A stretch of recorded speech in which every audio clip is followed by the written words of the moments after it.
Entonces eso es lo que estamos haciendo en este momento. Vamos a mezclarlo correctamente. Si ustedes notan, qué bueno es que no se nos está saliendo el agua y podemos trabajar un poco más rápido.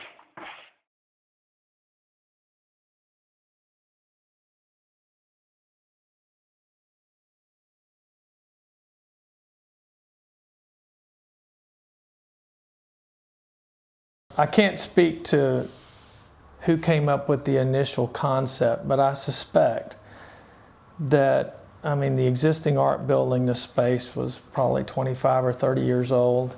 Well, the department has been working with the problem, for years. That facility in that area, at least, had not had any renovation since it was built. For a visual arts department, we had essentially no place to exhibit art. So it was just a matter of time before they were able to get funds to start the project. Probably 5 or 6 years ago, Dean Doug Dempster was appointed. They need board approval to do these renovations. He negotiated, as he took the job of the deanship, for the institution to pay for the renovation. And there is an entity that works for UT System that's called the Office of Facilities and Planning. We take the project from pretty much the pre-project planning, and we take it all the way till end of warranty, which is 1 year after the building is occupied. The project manager was Robert Mercado. The first part of the process involved selecting the architect. The project manager is the key. That's the person that really arranges the sequence, the schedule, the process to select architects, contractors, budget. They go through this selection process. What we do is we put together a selection committee of a few members from OFPC, including myself, and a few members from the department. We rank architectural firms. They have certain criteria that the firm has to meet for certain projects. The end result of that whole process was the awarding of this project to Lake Flato out of San Antonio. There are times when it is more complicated due to the fact that you are in a bureaucracy. The committee goes through a selection process to kind of rate them based on the criteria we had already set up. I think OFPC and UT Campus do their best to help everyone navigate through the layers. It's a conversation. Basically, it was a very formal, extensive process. When you're having these conversations from the very beginning, you're needing to balance requirements. Ken and I had to bring to bear basically, this is what the faculty have been talking about all year. These are the things this is what we hope. This is what we want, to happen. This is our vision of what we want this to be for the department and so on. You're listening to all of that information, but at the same time, you're trying to think of ways to respond to that in a creative or poetic way. As soon as we do that, we then put out another RFQ, another request for qualifications for the contractor. We got through the first process. You get through the second, you respond with a proposal and you give them a proposed schedule and a proposed conceptual budget. So we bring them on early enough in the design stage so that they can provide us with feedback on the design of the project. We provide estimating during that process. And then what the costs are at each of those stages. So they can ensure that the project scope aligns with how much money they have to spend. And so we get them under contract the same kind of way we did the architect, and then we have our team together.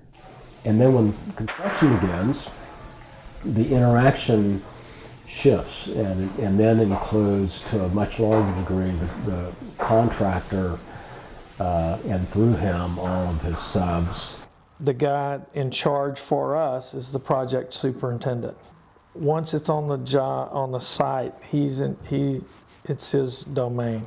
It's a well-oiled machine. I mean, just like what you see behind me, it starts from the ground up And if we don't have our ducks in a row coming out of the gate, we're going to have chaos. So. Michael Russell was the person that once we finally broke ground, was the person in the trailer all the time actually managing all the subcontractors. And Each one of those subcontractors has a foreman. The foreman reports to our superintendent. Our superintendent reports to me. Mike Russell worked for Gary Miller, so it wasn't my place to direct Mike Russell. I report to the owner's representative, OFPC. I could talk about him in the meeting when he's sitting right there. And the architect work in conjunction with them, and then OFPC reports to the end user. Flynn, they know where their territory begins and ends. And when something comes about, Mike might say, or Gary might say, well, this is what I would do, but, that's just a pragmatic solution. But they wouldn't design or even intrude into that territory. They'd pass it right on to Lake Flato. We couldn't just go up to a subcontractor and give them instruction. We always had to do that through someone from Flynn, it was Mike Russell or Gary Miller. I get a little barky sometimes, but they know that when I'm barking, it's serious. When the main guy's got his forehead wrinkled up and he's raising his voice, then something's wrong, But sometimes that's what it takes to address the situation. Like I said, I didn't communicate with the actual manual laborers other than, pleasantries, and I would just kind of talk to them in general, how things going and things like that. There has to be somebody that's willing to step up and say, this is the way it's going to go, because there's always going to be some situations where a user group or the campus or OFPC may not agree with each other. But there has to be somebody that says, no, we're going to go this way, and that's the way it's going to be. You establish a chain of command and you stick to it. For instance, my drywall company, my plumbers, my electricians, they all designate a lead person that I go to with issues. So I don't have to interrupt his man that's actually doing the work and explain things to him. I go to one person, they let it go down to their people. Chain of command, it helps in the in keeping things organized on a project, as long as we understand how the chain of command needs to work within the group, and understand how to resolve issues right away using the chain of command to kind of discuss details as needed. Those that kind of come in that are kind of in and out really are fairly insulated, from the students, from us, they deal really with, with Mike, and they're kind of in and out. There are others that have more interaction in one way or another. And in that case, we had another kind of an important player in it, and that was Ron Jameson, who was our building manager. There is a big disconnect between our artist faculty and the technically oriented construction workers, electricians, the mechanics, etc., who were actually doing the work. Ron, from our point of view, was the person that really could talk with the subcontractors, get some idea in terms of what they were doing, because he actually understands a lot of what they, in terms of their knowledge base, in terms of exactly the skill sets, what they're doing, and so on.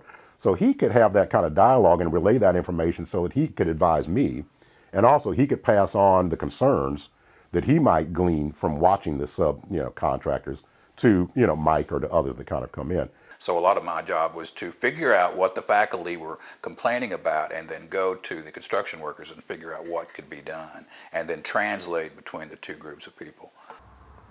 It's my opinion, and I think it's probably pretty much industry-wide, that there is a chain of command, and you don't want to break that chain of command, or you may alter the plan.